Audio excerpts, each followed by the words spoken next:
Okay, hello guys, selamat datang. Hmm, jom minum.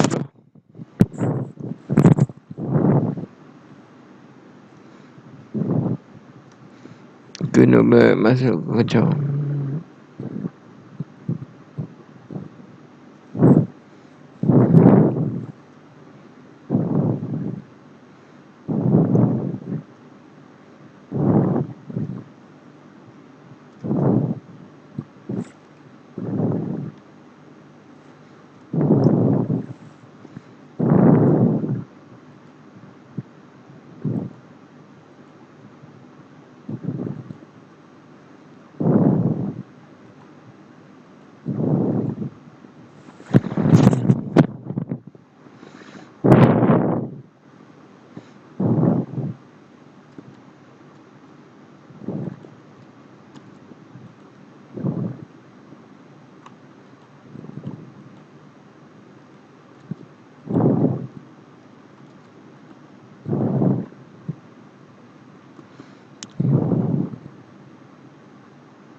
Yeah.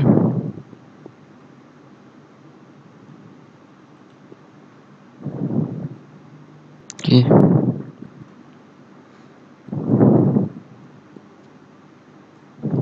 Okay.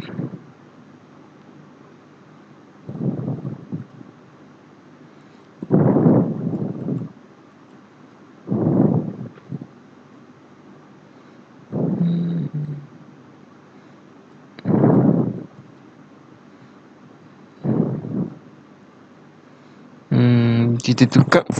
You tak ada game.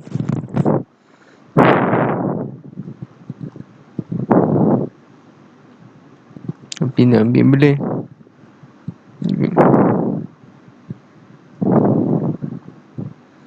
Hmm.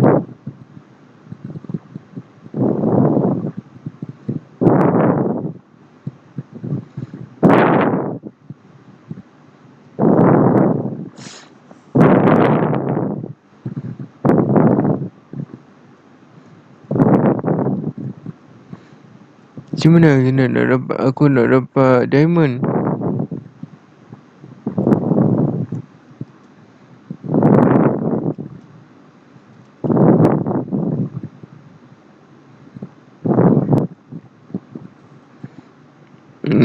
Mustahil.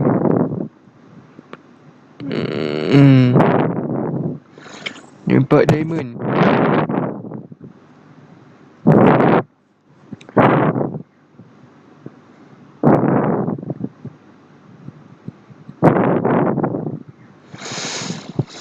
Oh.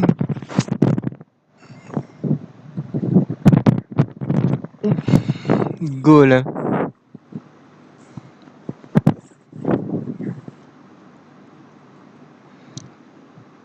Tidak apa.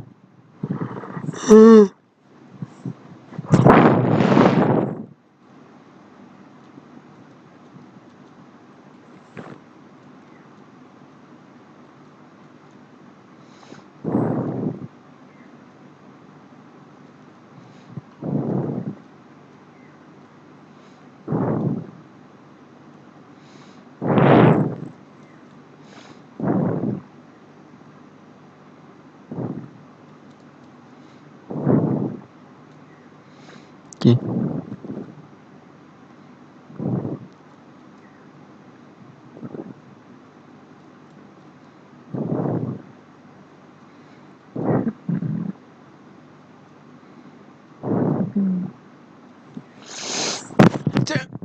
And it's okay.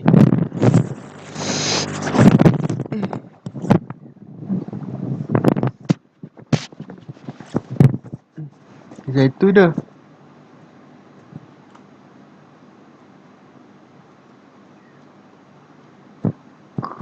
Hmm.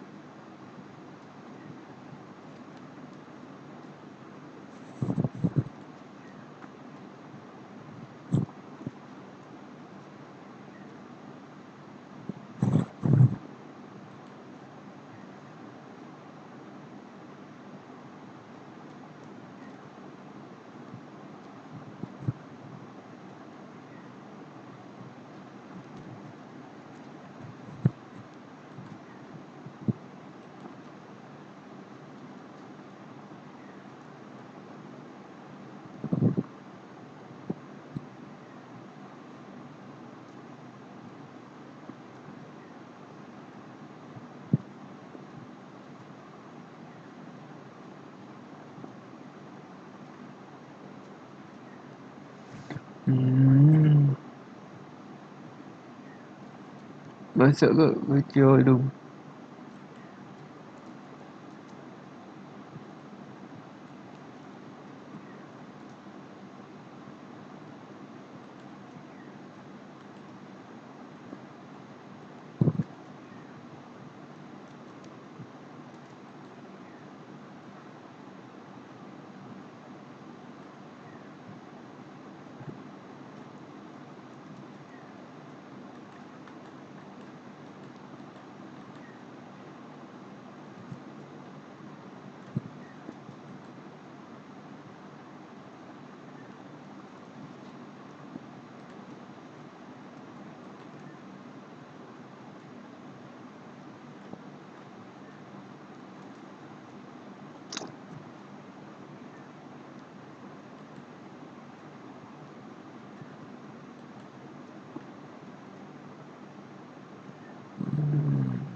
Kita dah ada wood.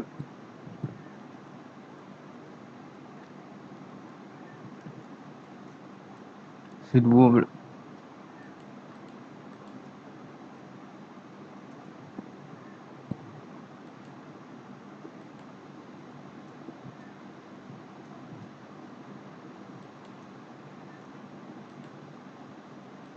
Okay.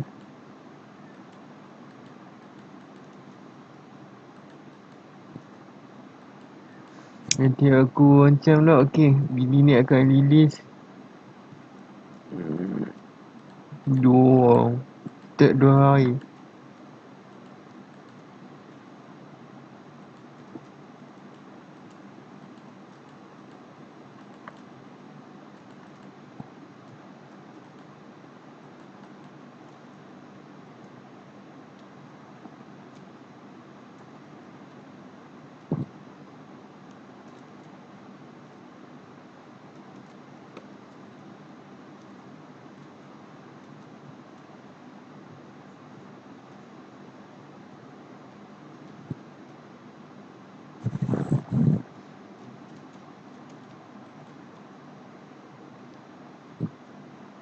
Ayan dah dah.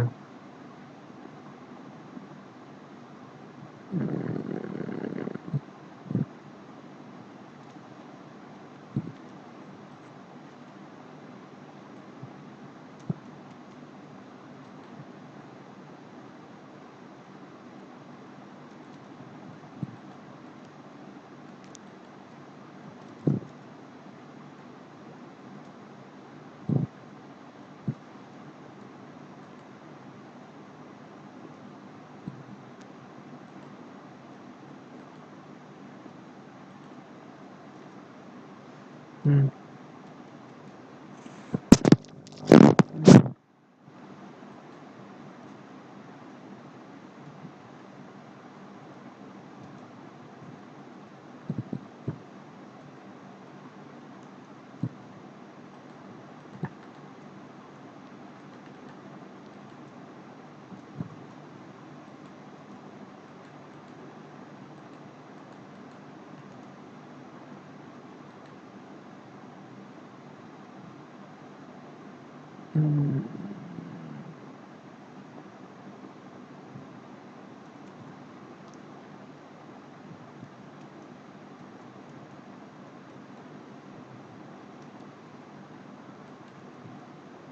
Ornament.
Kita buat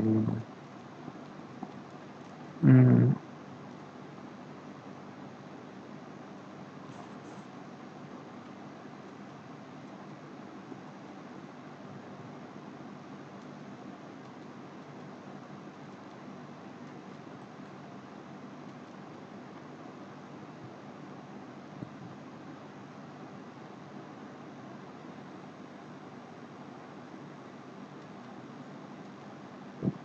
cerita ni kita kena buat ni.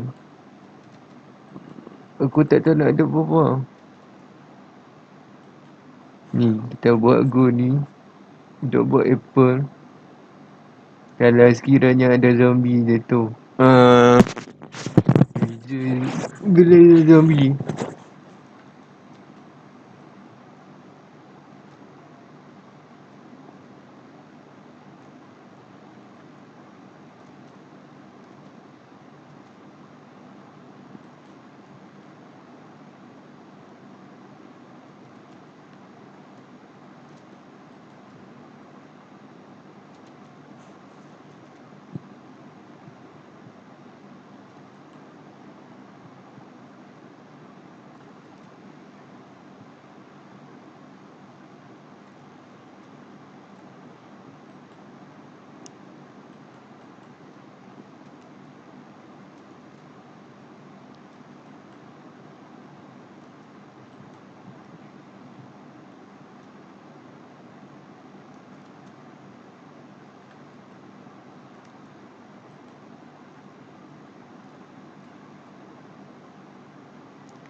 Kita nak dapatkan zombie villager.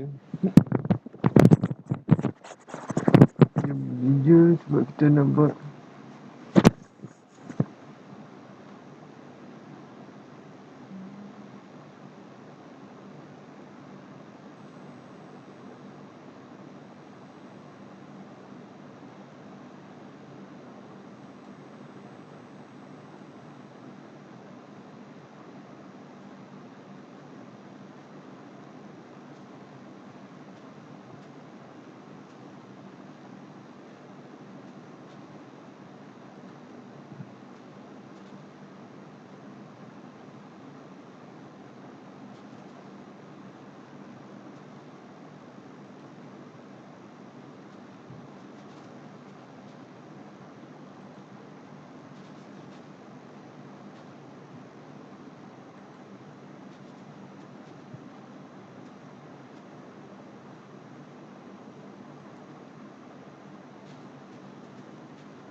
perlukan banyak tu.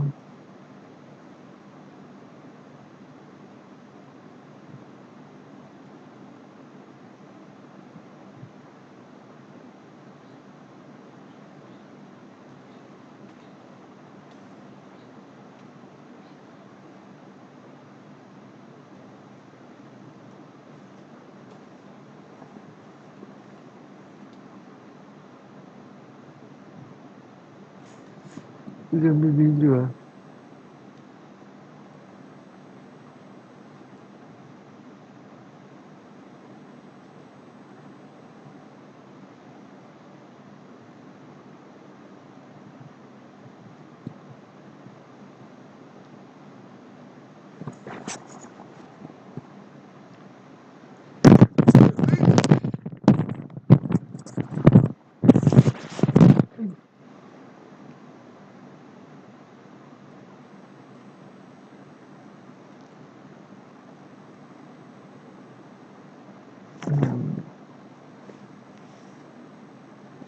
Ni kita kena tebal banyak kayu.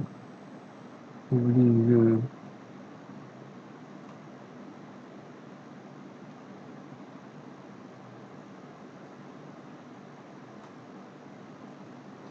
Aku nak buat village.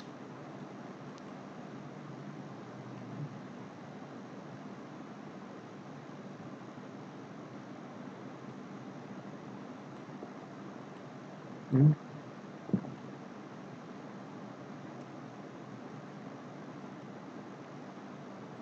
Apa tu kan?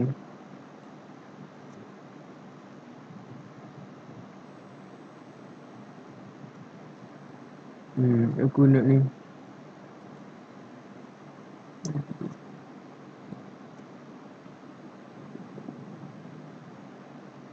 Ada apple sekurangnya lebih pada di luar.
Okay.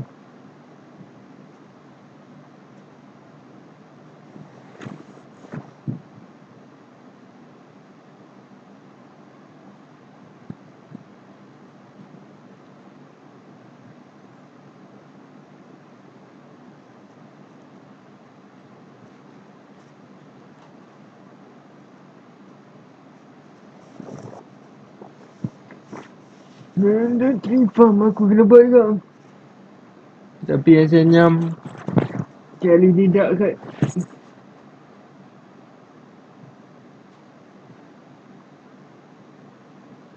Bulan ni.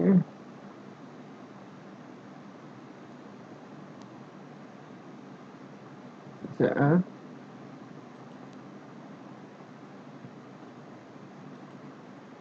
Sekejap aku post. Okay.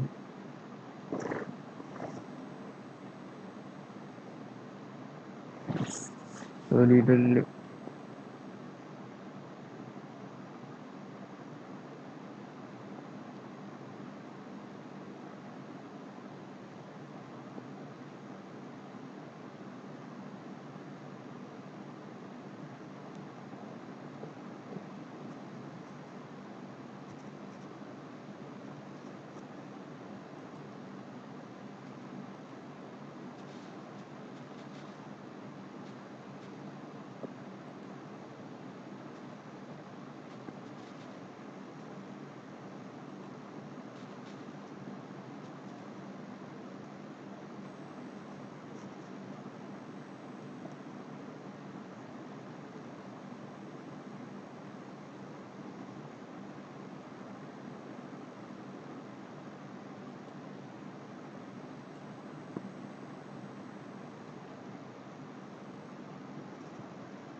Oh.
Kita akan dia.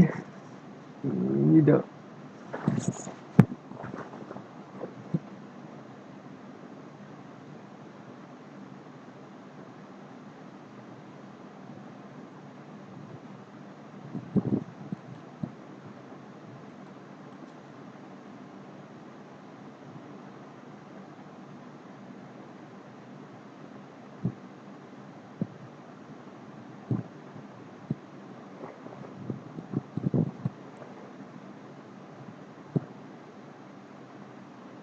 Okay.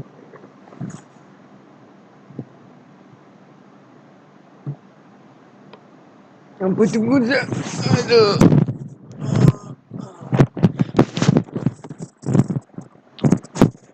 Kita aku nak buat gold apple tu. Gold. Mas. Apple mas. Apple gold. Gold apple ke.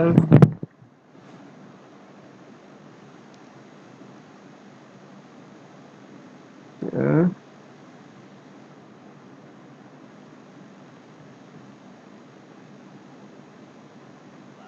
in the living room of his house. As the men start asking him about his father's whereabouts, it seems that he doesn't have any kind of knowledge of him, and they hand him a letter written by his father to him. It seems that his father had run away, leaving his son all alone, which makes Yuya remember his father's motto. Despite the fact that his father left a huge debt on his shoulders, he gets reminded of the fact that his mother still loves him unconditionally, as she even retained her youthful beauty for him. The whole scenario makes him feel like his mother was blinded by love and thinks of his father as the lowest position a man could ever have. Then when it comes to the debt that his father left on his shoulders, according to the men, it comes to about 30 million, as he kept borrowing money again and again to pay back the money he borrowed. Despite the scary looks contained by the men, Yuya doesn't seem to be scared of the man communicating with him, as he knows Takashi since he was in primary school. Takashi continues to insult Yuya's father for leaving him in such an insulting position, as he feels like he has left his son behind and ran away abroad in the end, which leaves Yuya to deal with all the lawyers until he meets the end of his life. Not only that, but also his father claimed that he and his father left to hit the casinos in Las Vegas, which practically feels like a miracle to Takashi, as despite having such shitty parents, he ended up growing fine as a good person. Then when Takashi thinks about the whole situation, knowing that his boss wouldn't be lying down this time, he would end up having to take him with him. The moment Yuya thinks that he will have to end his life by working as a laborer somewhere. At that moment, Takashi claims that he will persuade the boss to have him work under his wing to protect him. He and his coworker promise that they will do their best to take care of him so he doesn't end up becoming like them, living his life as a normal high schooler. Suddenly his doorbell rings, and a girl name starts the day by greeting him. Yuya feels like he is currently standing in front of a goddess who had flown out from a famous painting to appear in front of him. It seems that he surely knows the girl, and her name is Hitotsuba Kade, as she is quite popular in his school because of being nominated as the prettiest high school girl in Japan. But the only thing that astonishes him is that she isn't supposed to know him in the first place, as they have never communicated with each other, let alone told her about the address of his house. When Yuya starts to blush while looking at her, she starts checking his temperature, acting as if she is quite concerned about his well-being. The moment she starts asking to get into his house, he starts believing that it cannot possibly happen since he has Takashi in the other room. The moment those guys meet eyes with the girl, they start asking for her to leave since it might be bad timing for him. And for some reason, Takashi seems to know about her. The moment when Takashi claims that he wants to have a chat with her, Heidi states that she knows about his identity as the lieutenant of the Haratsu Syndicate, which shocks all of them, including Yuya. Yuya assumes that it might be the weirdest thing ever since she isn't supposed to know about this part of the world, and instead of being concerned about Yuya's attention, Takashi starts asking her about the knowledge she has about them. When Takashi keeps on pressing onto the situation even more while being mocked by Katie at the same time, she reveals that her name is indeed Hitotsuba Yuichiro. She seems to be related to the chief of the National Police Agency's Investigation Bureau, as he is her uncle. When Takashi continues to ask about her intentions, she answers saying that the amount that Yuya's father owed them is about to be transferred to the syndicate at a later date to them, including the interest, so they could lose their grasp on Yuya. When Yuya is already dwelling in his deep thoughts, Hitotsuba's mother enters the scene introducing herself as a lawyer, which positions Takashi in a rough situation. Takashi starts to find himself in a sticky position and demands to ask her what she is about to do in this situation, which creates an even more rough situation for the mother and daughter duo. According to her mother, Yuya's father's debt will not be burdening him in the first place, making Takashi clear that he will never lay a hand on Yuya, which is his first promise to them. He starts to dwell in deep thoughts as Yuya could never believe what the contents of the envelope would be carrying, which ended up clearing his huge debt all of a sudden. When Takashi confirms the whole situation to be ended, Hitotsuba ends up holding her hand, insisting that he should be relaxing as it is about to be fine soon enough. Then when it comes to Takashi leaving the house, Hitotsuba's mother insists him to have some tea, but he ends up leaving with his mates, claiming that he and Yuya will never be meeting ever again in his life. As everyone leaves, Yuya finally notices that Hitotsuba was quite scared of Takashi in the first place, as she continues to shake on her own, and he holds her hand to calm her down. As Hitotsuba gets prepared to elaborate on the whole situation to him, and according to her, the condition that fulfilled the debt for him was that he will have to live with her from then on, which feels like a weird joke to him. As they end up sitting inside the living room, Hitotsuba calmly states that from now on, Yuya is nothing but her property, while smiling in front of him, revealing the condition to him. When Yuya doesn't seem to understand the situation at all, he demands to ask her what she really meant by him turning into her property in the first place. The whole thing then makes Hitotsuba remark that he will be acting as her pet from now on, which ends up making him root for himself instead of being mad at her, as he believes that she must be in her thoughts and fantasy after all. As the situation calms down, she reveals that Yuya's father came to her mother begging in tears, and until a month ago, when his father suddenly contacted her, all he could say was, "Help me," on the phone. It seems that Hitotsuba's mother held his mother accountable as she continued to cheer him in every way, and the whole thing makes Yuya feel like his father must have been insane, feeling like he would end up beating him until he is satisfied. While Yuya is engulfed in anger and agony, Hitotsuba claims that all his father could say in the end was to request for them to leave his son from the situation, as he surely doesn't want to ruin his son's future while crying in tears. But the situation is still blurry to her mother, as she surely doesn't know Yuya at all. And then Hitotsuba adds that the main reason she had to accept the whole thing is because Hitotsuba simply selfishly asked for it to happen. According to Hitotsuba, she had been obedient her whole life and never asked for anything selfishly for her own. And the moment her family knew that she wanted something for her own, they agreed instantly. It seems that the reasons were that Yuya surely didn't have to do anything in this matter. And another reason is that she surely wants to start living with him, which gets the whole situation even more sticky for him, as he doesn't understand the depth of it. Hitotsuba ends up claiming that she wants to be with him for unfair reasons, and she hands Yuya over a written pledge to her, which he would have to sign to her to make sure that the contract stands. It doesn't only stand between them living together, as the story for Hitotsuba is about to end, with both of them being graduated and getting married together so he can be adopted into her own family. He couldn't even imagine how his parents ended up approving it, as the whole thing feels like nothing more than a fever dream to him. Then, when he is flabbergasted in the worst way possible, she suggests that he shouldn't be worrying much, as she intends on providing for him, and since she has a good heart, he will continue to feel bad for her taking care of him. If that happens, it seems that Yuya will start working beside her father so that eventually he can become the company president of the Hitotsuba Group, which is the main thing they agreed on in the first place. As Yuya couldn't help but wonder what is even happening with her parents and herself, he thinks that his head is about to be blown up on his own, holding all this information to himself, to make a concrete statement in the end. Hitotsuba elaborates that he doesn't have any kind of way to reject the idea of it, as both of his parents have given their approval, since he can start expecting the worst.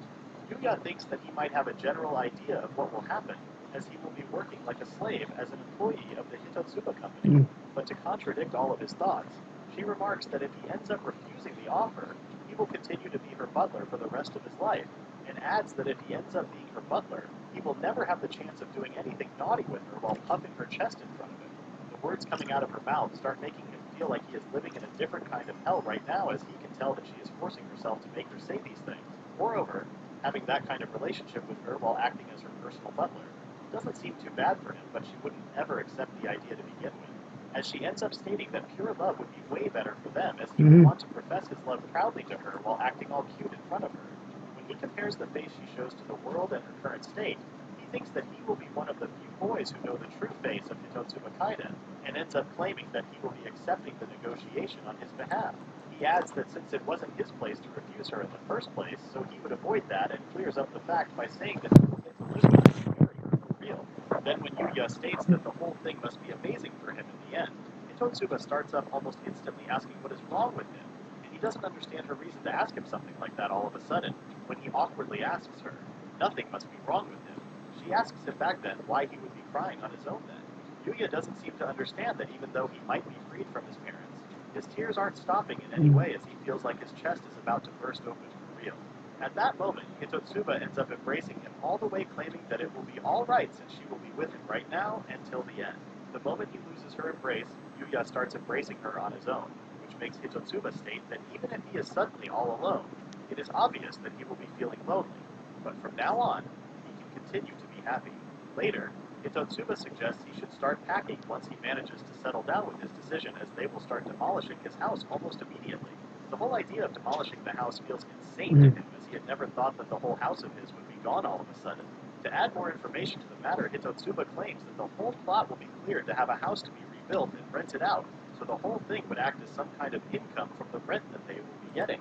As Yuya starts to cry on his own, she suggests that their love nest has already been prepared, and it is better for them that they have the day off the next day so they can go on to do some shopping for them. The whole thing doesn't make any sense to Yuya at all, as he thinks that his head is about to go blank and ends up accepting the fact in the end, as he thinks that his hopeless father's blood is flowing inside him as well, since he might have made a life-changing decision on the spur of the moment instead of judging it with a clear and content mind, which would end up getting him to regret in the end. The scene shifts to Hitotsuba Electrical Appliances' main tower, as this year is supposed to be the 100th anniversary of the electrical manufacturing that Japan boasts to the world. It seems that Hitotsuba's father is the fourth generation to lead the company, as it might be an old-fashioned hereditary system, but he thinks that they should be piercing through the stereotype with effort. For that reason, Hitotsuba thinks that Yuya should be following his footsteps, and he should be prepared to deal with it, and it feels quite like a death sentence to Yuya for some reason. He knows that he will need to be the sharpest tool in the shed to do that, as he will be required to deal with tens of thousands of workers every day to live up to their expectations. Then when it comes to the selection of universities, Hitotsuba prefers that he will be attending one of the private universities, as he won't be able to waste his time by working part-time or some other circle, while he could be learning things from his father at that time. Also, she insists that he needs to be wasting time on her instead of following the others. She states that no matter how weird his fetishes might be, she will be meeting his expectations in any way possible to make him understand her value. Yuya claims that he fully understands her claims and starts asking why she would be helping him, as they didn't even really know each other in the first place, despite studying in the same school. She then claims that even though they didn't really talk before, she had been watching him after school soccer club practice this whole time. Soccer is the only thing that Yuya continued to follow through from childhood till now, and it seems that on a certain day in the summer, everyone may have returned home at that time because of the scorching heat. Yuya continued to practice at that time, despite thinking about his well-being. The look that he had on his face that day, persistently kicking at the ball while having the roughest expression wearing on his face, which didn't used to show often that of desperation. From that moment, Hitotsuba thought that Yuya was a whole different person from her, as he was someone who would put his heart into something, and give it his all in it to make the best of it. Before she even knew anything, he ended up stealing her heart at that moment without even intending to do so. She continued to root for him while praying for his hard work to be rewarded, but that didn't end up meeting her request, as his hard work wasn't rewarded to him in the end. Despite wishing that Yuya's team would be going to the finals, all of them were eliminated in the third round of the district tournament, but that alone didn't make him lose hope. Yuya continues to practice all alone, even though she thought that he would be resting for a while or stop practicing all alone. That act alone made Yuya paint in her heart as an amazing person, as if her heart became glued to him. Then Yuya thinks that it must not be the case, as he might not be the person she thinks that he is, and according to Hitotsuba, no matter what he says, she has already fallen in love with how he ended up putting his heart into doing the things that he wants to do. She also adds that she will be taking any kind of measures to make him her, so no one else is able to notice his charm and take him away from her. This whole time, Yuya couldn't help but wonder how someone like her, being the cutest girl in Japan, ended up being charmed by him kicking a ball like an idiot every day. while he didn't even know anything about her. But still then, Yuya claims that he understands her feelings for receiving such a proposal from a girl like her. Still, he doesn't know much about her, and for that reason, he decides not to respond to her feelings for now. At that moment, Hitotsuba states that the whole situation is fine for her. The response that he gave her already made her feelings grow for him even more. While Yuya contemplates the situation on his own, Hitotsuba continues to dream that one day she will be making him hers, and will be having him kiss her for the first time, with the hopes of immediately pinning him down. Yuya thinks to himself that the whole day has been ruined for him, as the picture that he had inside in his mind of Hitotsuba Kaide has already been Yeah. ruined. According to Hitotsuba, everyone wears a mask on them, and that fact applies to him as well. So when she ends up asking Yuya about her true self, Yuya claims that he doesn't have much information on her in the first place and thinks that it will be better for him if they get to know each other gradually. Then when Hitotsuba is about to say more about her future plannings, Yuya holds his hand on her mouth to make her stop as he wasn't able to take more of her absurd thinking. Then Hitotsuba requests him to start packing, and when Yuya asks where they are about to move, Hitotsuba claims that they are about to head into their love nest. They are about to live together from now on. When it gets 9 p.m. at night, the luxury imported car arrives for them to take them into their new house, and Yuya thinks that Hitotsuba is the culprit of this whole scenario. But despite his weird feelings and thoughts, he thinks that Hitotsuba has changed from her previous self as she looks quite dignified and beautiful, that she cannot help but admire it in the first place, being too embarrassed to even elaborate on it. Then as he thinks of breaking the ice between them, he ends up asking her where the car is taking them, as he doesn't even know the location they are heading to. But instead of answering to his question directly, she states the same thing as before by adding that he shouldn't be worrying as they are about to get the best rooms in the whole house, which will be taken care of by her father himself. Yuya enlightens her saying that the matter isn't like he doesn't trust her, but he asks her if she was Rasanya about to say that the berhenti whole ni thing ke was a aku drama pun tak created awak. by her. Then Yuya Kita notices kena buat that they are lagi. already